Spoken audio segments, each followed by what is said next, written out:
আসসালামু আলাইকুম এভরিওয়ান। আমি সানা। আশা করি তোমরা সবাই ভালো আছো। আলহামদুলিল্লাহ, আমি অনেক ভালো আছি। আমরাও যখন ছোট ছিলাম, ঈদে আমাদেরও অনেক জামা কাপড় হতো। বড় হওয়ার সাথে সাথে বিয়ে হওয়ার পর স্বামী আর আব্বা ছাড়া কেউই আমাদের জামা কাপড় দেয় না, সমস্ত মেয়েদের। আর বাচ্চাদের কথা, ওটা তো তুমি যাকে জামা দেবে তারা তোমাকে জামা দেবে, আর যাদেরকে তুমি দেবে না তারাও তোমাকে দেবে না। সিম্পল ব্যাপার। তুমি এক বছর কাউকে কাপড় না দিয়ে দেখো না, সে বছর তোমাদেরকেও কেউ দেবে না। কথাটা তেতে হলেও সত্যি। তোমার যতক্ষণ আওকাত থাকবে তুমি কাউকে দিতে পারবে, সেও তোমাকে দেবে।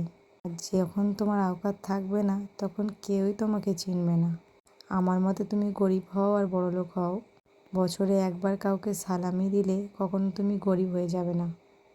কে কখন দেবে না দেবে সেটা চিন্তা না করে নিজের যেটা আছে সেটাই দিয়ে সবাইকে খুশি করা উচিত। কথাটা ঠিক বললাম তো?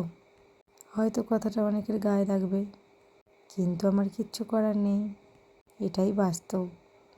সে যাই হোক, সবার ঈদটা সুন্দরভাবে কাটুক এই দোয়া করি। Thank you.